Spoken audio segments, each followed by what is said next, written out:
Stranger Things vem trazendo aí várias referências e inspirações do universo do terror e também da cultura pop, e essa quarta temporada que lançou agora na Netflix não tá diferente. Então no vídeo de hoje eu vou trazer pra vocês as referências e as inspirações dessa temporada, e vai dizer que vou falar de cada um dos 7 episódios, então é muito importante que você fique comigo até o final pra saber de tudo isso. Então aproveita e comenta aí embaixo pra mim se você já assistiu, qual dos acontecimentos dessa temporada frenética mais te deixaram louco, com o cabelo em pé. E começando pelo episódio número 1, chamado Clube Hellfire, a primeira referência tá ali no casalzinho Dustin e Suzy Linda. Eles começam ali naquela conversinha finalmente mais rápida, digamos assim, em relação ao que aconteceu lá na terceira temporada, e nessa cena, o que tá acontecendo? A Suzy tá basicamente alterando as notas do Dustin para que ele não seja punido pela mãe dele. Isso porque a mãe do Dustin é bastante exigente, né, nessas questões das notas e tudo mais, e é legal que posteriormente aí a Suzy até se arrepende de ter feito isso justamente por causa da religião dela e tudo mais. Mas o fato é que essa cena é uma referência direta ao filme Curtindo a Vida Doidado, lá de 1986, que foi dirigido pelo John Hughes. Nesse filme, o personagem Ferris Bueller, ele altera as frequências de falta dele lá no colégio, justamente para não ser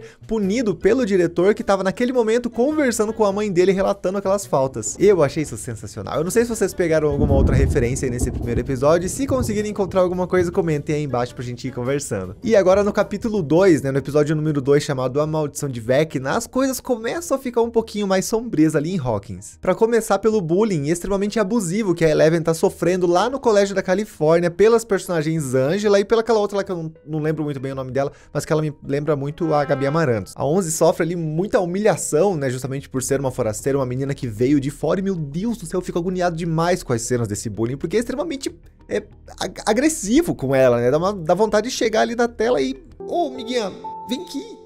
Fica assim não, vai ficar tudo bem. Acontece que nesse segundo episódio ela é humilhada publicamente, porque as pessoas ali que viram ela fazendo determinada atitude lá no primeiro episódio, né, que ela tava tentando demonstrar poder em cima da Angela por raiva, né, por causa do bullying, só que, como a gente bem sabe, a 11 não tem os poderes dela mais, né, nesse momento aqui da série, e justamente por causa disso as pessoas humilham ela lá no centro de patinação, e além de eles humilharem, eles começam a gravar e registrar todo aquele momento, e pra finalizar, eles jogam achocolatado nela pra terminar essa humilhação, e a 11 acaba caindo ali no chão no meio de todo mundo. Posteriormente, irritada com tudo isso, ela pega um patins e dá na cara da Angela como um gesto de vingança, e que poderia muito bem ter sido pior se ela tivesse com os poderes ali naquele momento. Isso, claro, que é uma referência direta ao clássico incrível do mestre do terror Stephen King, chamado Carrie a Estranha, que foi lançado lá em 1976. Nesse filme é a mesma coisa, porém a Carrie, ela tem poderes ali telecinéticos, e por ter aí uma rotina muito regrada religiosamente por causa da mãe dela lá na casa, a Carrie, ela meio que se torna uma pessoa introspectiva, e por causa dessa diferença em relação aos demais alunos ali do colégio, a Carrie é muito insultada, ela recebe um bullying muito forte ali, que conspira aí para uma demonstração de poder gigantesca no final do filme e também do livro, né, porque esse livro tem aí várias e várias adaptações, e as cenas de humilhação são exatamente as mesmas, né, a Carrie, ela é registrada ali, e no final ele joga um banho de sangue de porco em cima dela, combinando para que ela tenha aí uma demonstração de poder gigantesca e acabe matando boa parte das pessoas que estão ali no colégio. A segunda referência muito interessante, né, desse segundo episódio é do personagem Victor Creel. Aqui a gente tem o primeiro contato com esse personagem, e vão aí se preparando, porque ao longo aí dos outros episódios que eu for falando, vai ter trocentas referências sobre ele. Esse personagem Victor Creel, ele é um cara que tá preso ali no manicômio, e nesse próprio episódio eles relacionam ele ao personagem Michael Myers, que, pra quem não sabe, é aquele assassino em série que também foi preso no manicômio por assassinar a irmã dele e tudo mais, e cometer alguns outros crimes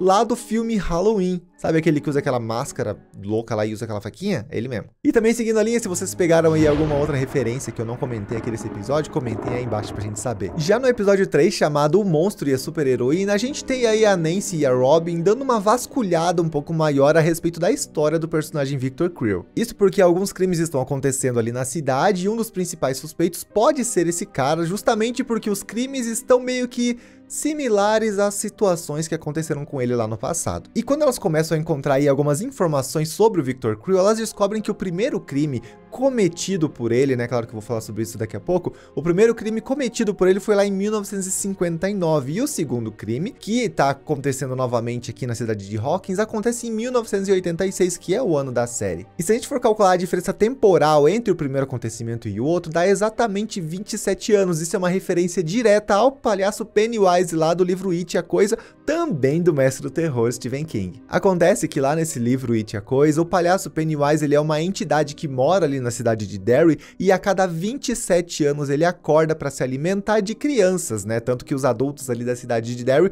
praticamente nem percebem as coisas assustadoras que estão acontecendo por ali, somente as crianças mesmo sentem e identificam, né, essa presença ali no local. E o legal é que até as datas são parecidas lá, It, a Coisa, né? Tanto que primeiro acontece em 1957, um dos primeiros assassinatos ali que são relatados no livro, e posteriormente também em 1984, que é, na verdade, quando os personagens já estão adultos e tudo mais, porque o livro meio que transiciona entre linhas temporais, né? Passado e presente e tudo mais. É bem legal, inclusive. Vocês pegaram mais alguma coisa nesse terceiro episódio que eu não comentei? Comentem aí embaixo pra gente saber. E agora a gente chega naquele derradeiro episódio número 4, chamado Querido Billy, o episódio que praticamente matou todo mundo do coração. Se não matou, pelo menos deu um ataque cardíaco, faz a gente prender a respiração, que é o episódio... E calma, não vou falar agora não. Uma das primeiras referências que eu identifiquei aqui nesse episódio foi a questão ali da Nancy, da Robin e do Steve estarem tentando arquitetar como chegar ao personagem Victor Creel, né? Como chegar até ele, como chegar ao manicômio para tentar extrair algumas informações dele. Eis que quando eles chegam ali no quarto da Nancy para tentar conversar um pouquinho mais sobre isso, ali na parede, no cantinho, tem um pôster de ninguém menos que o Tom Cruise. E aí você pensa, ah, beleza, Tom Cruise. E daí? Acontece, galera, que essa série ela se passa, né? Essa temporada se passa no ano de 1986. E exatamente no ano de 1986 se lançou o filme Top Gun, o primeiro filme, né? Tanto que agora lançou a versão mais recente, né? Que é a continuação. E já foi mostrado aí, acho que se não me engano, na primeira temporada, que a Nancy era uma fã do Tom Cruise. Ela até comentava sobre isso com o Steve e tudo mais. Então uma referência bem bacana que eles colocaram ali no meio. Outra referência bastante interessante é, mais uma vez, a respeito do personagem Victor Creel. Porque agora, nesse terceiro episódio, a história dele vai sendo um pouco mais explorada. E eu não sei se vocês chegaram a ver um dos vídeos recentes que eu comentei aqui no canal a respeito do personagem Vecna, né, que é o vilão aqui dessa série, mas nesse vídeo, inclusive, recomendo vocês verem, porque eu expliquei um pouquinho mais sobre o Vecna, né, na versão... na visão do Dungeons and Dragons, né, porque querendo ou não, ele é um personagem inspirado nesse jogo, e nesse vídeo eu comentei que os produtores da série, eles têm muita paixão aí pelo universo do terror, e um dos personagens que eles mais amam do universo do terror é o personagem Freddy Krueger, que foi interpretado pelo Robert Englund. Eu, claro, vou falar um pouquinho mais sobre o Freddy Krueger nas referências do episódio número 7, mas o legal é que o ator Robert Englund é o personagem Victor Creel aqui dessa série, então tem uma referência... Essa é uma referência sensacional. E além de ser uma referência, eu acho que essa é uma homenagem muito grande, né, ao ator e também ao personagem Freddy Krueger, porque querendo ou não é uma das inspirações aqui dessa temporada. Outra referência interessante a respeito do Victor Creel é a história dele propriamente dita. Porque aqui na série é dito que a história dele basicamente consiste em ele ter finalizado, né, vou usar esse termo para não usar um termo um pouquinho mais forte, finalizado a mãe e os filhos dele, e ter alegado aí que ele estava sob uma influência demoníaca, né, que obrigou ele a fazer essas atrocidades e tudo mais. Isso é uma referência direta ao terror, horror em Amityville. Inclusive tem um livro, tem vários filmes também e tudo mais, que é um dos casos bem conhecidos ali daquele casal, Ed e Lorraine Warren, que inspiraram também os filmes de Invocação do Mal e tudo mais. Então, esse caso do Victor Creel é bastante inspirado em horror em Amityville, que também conta aí a questão de um jovem que finalizou aí toda a sua família. E que também, posteriormente, alegou que ele fez determinadas atrocidades justamente porque estava ouvindo vozes ali na cabeça dele. E, meu Deus, agora sim, chegando no finalzinho desse quarto episódio, a gente tá naquele minuto horrível que quase matou nós tudo, que é quando a Max é quase levada pelo Vecna. E sim, eu quase morri nessa cena. Eu fiquei sem ar. Eu fiquei sem ar, porque quando a gente tava vendo o trailer, né, a gente viu que a Max tava subindo e de repente, já no primeiro episódio, a gente descobre que a maneira do Vecna matar a pessoa é primeiro levantando ela ali e tudo mais. Meu Deus, você fica...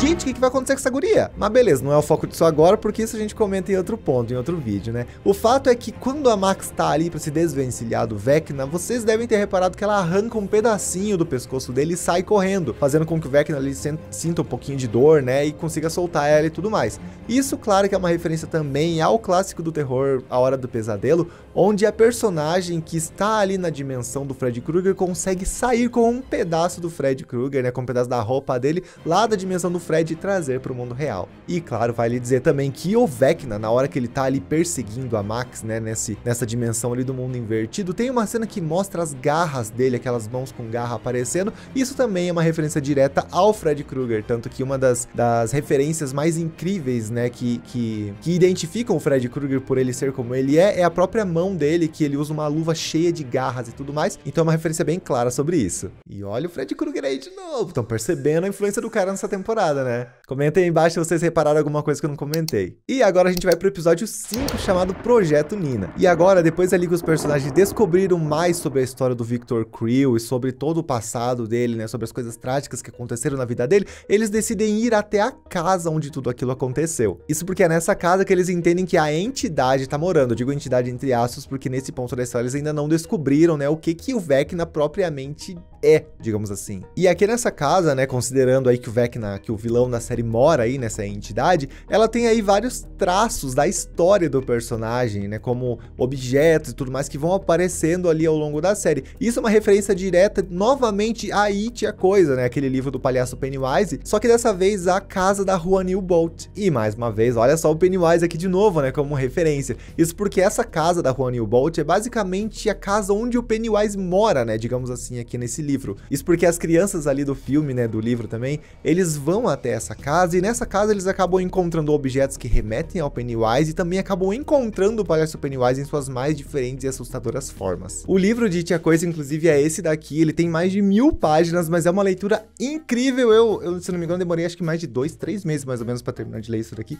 mas é incrível esse livro. Se vocês tiverem interesse em descobrir um pouquinho mais da história do palhaço Pennywise, né, que inspirou também essa temporada de Stranger Things, eu vou deixar o link desse livro aqui na descrição e também nos comentários fixados, caso vocês queiram comprar. Então aproveita e já comenta aí embaixo também se vocês, né, identificaram em alguma outra referência nesse episódio que eu não comentei ainda. Já agora aqui no episódio 6, né, chamado O Mergulho, a gente começa ali conhecendo um pouquinho mais da família da Suzy. Quando aquele grupinho lá da Califórnia, né, que tá lá o Will, o Mike, o Jonathan e o Argyle, eles vão tentar encontrar a Suzy, a gente encontra ali no meio do caminho a personagem Eden, que eu não entendi muito bem se ela é a babá ali daquelas crianças, ou então se ela é uma das irmãs da Suzy e tudo mais, mas a Eden é uma personagem muito legal que vocês vão reparar a semelhança, né, com a referência que ela foi inspirada. Ela tem um visual aí muito similar ao da personagem Alison Reynolds, lá daquele filme O Clube dos Cinco, que também foi dirigido pelo John Hughes, só que a diferença é que esse filme é de 1985, que também condiz aí com o período em que a série se passa, que é 1986. E John Hughes, se vocês lembram bem, é o diretor do Curtido a Vida Doidado, lá da referência do episódio número 1 que eu comentei. Outra referência legal aqui que esse episódio traz é o plot ali do Jason, né? O Jason, ele tava querendo incriminar o Ed a todo custo, porque a morte da Chrissy, que era a namorada ali do Jason, no caso, ela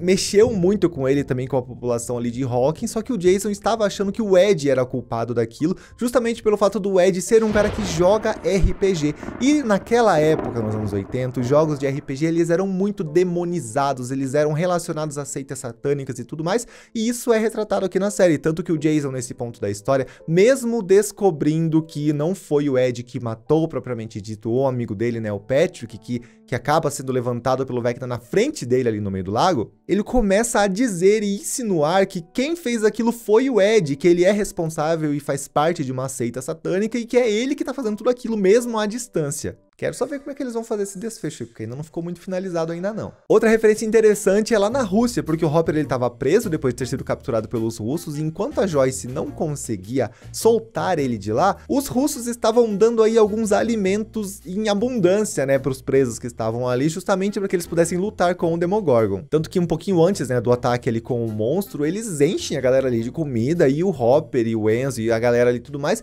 meio que começam a achar que eles estão recebendo algum prêmio para isso. Só que o Hopper liga os pontinhos e entende que estar recebendo alimento em abundância é para que eles consigam engordar e ficarem sustentáveis ali para que o monstro consiga se alimentar direitinho. Eu falei sustentáveis? Não, para que eles pudessem engordar mesmo. E se isso para você não for uma referência clara a João e Maria, então eu não sei o que é. Porque lá em João e Maria também, eles são capturados pela bruxa e a bruxa começa a entupir as crianças de comida para que ela possa, né, devorar eles logo na sequência. E caminhando pro finalzinho aqui do 6º episódio, a gente vê ali que na busca pelo novo portal do mundo invertido, quando eles percebem que existe sim um novo portal aberto e por causa disso que está acontecendo essas coisas aqui no mundo real, o Dustin dá uma olhadinha ali na bússola dele e ele percebe que a bússola tá totalmente descompassada. Então ele liga os acontecimentos que aconteceram lá nos anos anteriores e ele percebe que existe aí algum campo eletromagnético aqui na cidade, né, rondando por ali, que está afetando o direcionamento da bússola. E como ele sabe que encontrar esse portal é uma maneira de fazer com que a Max deixe de ter a influência do Vecna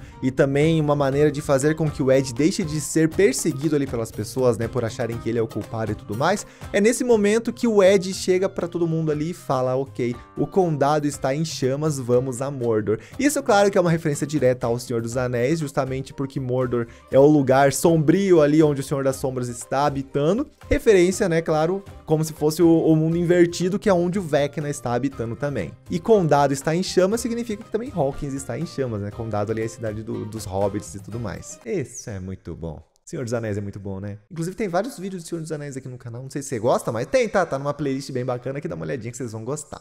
E antes de ir pro último episódio, gente, já se inscreve no canal e ativa o sininho, esse vídeo está dificílimo de fazer, mas inclusive tá muito divertido de fazer. Espero que você esteja gostando do conteúdo até agora e não esquece do like se estiver gostando mesmo, né? Eis que agora a gente chega no capítulo 7, chamado Um Massacre no Laboratório Hawkins, que vai ser aquele desfecho da cena inicial da temporada que deixou a gente com aquela pulga atrás da orelha se perguntando, meu Deus, que merda é essa que tá acontecendo? E por sinal, esse episódio é um dos responsáveis por um dos maiores plot twists que eu já vi na minha vida. Meu Deus, eu fiquei com o queixo assim lá embaixo. Pra começar o episódio, já começa ali com o Steve sendo capturado e recebendo um monte de morcego fincando o dente ali na barriga dele. Você fica, meu Deus, não mata o Steve. Eis que na sequência, né, depois que o Steve acaba sendo capturado, a Nancy, a Robin e o Ed pulam ali no lago pra também ir atrás do Steve. E eles chegam ali na hora e lutam com todos os morcegos e tudo mais. E é justamente nessa cena que o Steve acaba pegando um daqueles morcegos que está atacando ali todo mundo e arranca a cabeça dele. Isso, claro, que é uma referência direta ao cantor Ozzy Osbourne. O Ozzy, inclusive, ele tem uma cena bem polêmica da carreira dele, que é de um show lá de 1982, onde ele fez isso ao vivo, ali na frente de todo mundo. Ele pegou um morcego e arrancou a cabeça. Mas eu não vou mostrar a cena aqui, né? Porque não é legal, não. Enfim, papo vai, papo vem. A Nancy, o Robin, o Ed e o Steve, eles precisam sair ali do mundo invertido, porque querendo ou não, eles não vão dar conta de lutar contra o Vecna sozinho e também nem dar conta daquelas trocentas morcegadas que tá ali voando por ali. Então eles precisam sair, eles acabam encontrando, né, o portal que foi aberto lá pelo Vecna, né, no primeiro episódio. E quando eles estão quase saindo todos dali, o que me acontece? O Vecna captura a Nancy. Ele entra na cabeça da Nancy e faz com que ela fique em transe, né? E uma das maneiras do Vecna atormentar as pessoas é trazendo os traumas que atormentam ali essas pessoas. E claro que um dos traumas que atormenta a Nancy é a morte da Bárbara. Isso fica na cabeça dela ali desde a primeira temporada. E meu Deus, isso era óbvio que ia acontecer, mas a gente nem se toca disso ao longo dos episódios. Eis que justamente nessa cena que ela tá ali dentro da piscina, né, que o Vecna tá usando pra atormentar ela, vários litros de sangue começam a fluir ali das laterais da piscina. Isso, claro, que é uma referência a 3 clássicos incríveis do terror. A gente tem referência a O Iluminado, onde o sangue sai lá do elevador, inclusive é uma cena bem chocante lá do filme.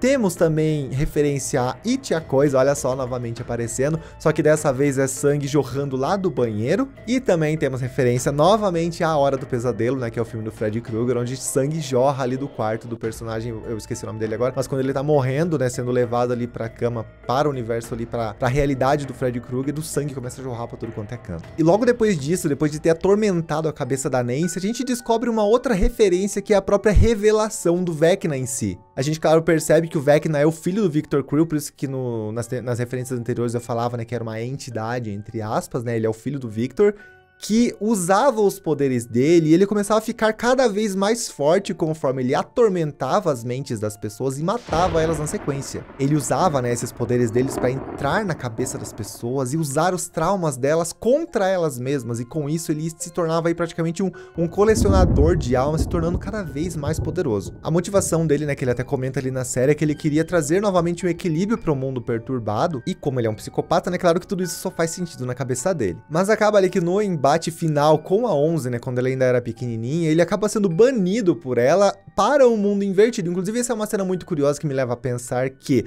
será que foi a 11 que criou o mundo invertido? Juro que fiquei pensando nisso, porque essa cena aí mostra ali montanhas de cima e de baixo, o que pode ser, né, a questão do mundo invertido com as duas fronteiras se ligando, ou então o mundo invertido propriamente sendo criado e o Vecna tendo sido a primeira criatura a ser criada dentro do mundo invertido. Comentem essas teorias sobre isso. Mas o fato é que nesse momento em que ele é banido, né, vários raios chegam ali de todos os cantos e começam a queimar o corpo do Vecna. E isso, como eu já falei várias vezes aqui, é uma referência direta ao personagem Freddy Krueger. A história do Freddy Krueger, ela não é exatamente similar ao do Vecna, digamos assim, mas ele também é um psicopata, só que ele finalizava crianças. E os pais dessas crianças, depois de descobrirem que ele era o assassino delas, eles acabaram queimando o Freddy vivo. E a alma dele acabou ficando perturbada e decidiu voltar do mundo dos mortos para atormentar outras crianças e trazer elas de voltas para a morte, né? O Freddy Krueger, então, ele age na dimensão dos sonhos, o que para mim é muito similar à dimensão do mundo invertido, né? Onde tudo ali está interligado e tudo mais. E o Freddy usa essa dimensão dos sonhos para atacar as pessoas através dos pesadelos. E nos pesadelos ele utiliza os traumas das pessoas para atormentar a cabeça delas. Olha só a relação entre uma coisa e outra. Eis que se ele consegue finalizar a pessoa no sonho, ele também consegue finalizar a pessoa no mundo real, com cenas inclusive bem fortes. E da mesma maneira que o Vecna, o Freddy Krueger, quanto mais ele mata as pessoas ali nos sonhos, que se tornam, claro, pesadelos, mais forte ele vai ficando na intenção de que ele consiga ser transportado, digamos assim, para o mundo real e tacar o terror aqui no mundo real também. E aí, pegou alguma outra referência que eu não comentei aqui nesse vídeo? Então comenta aí embaixo e ó, não esquece do like se você curtiu esse vídeo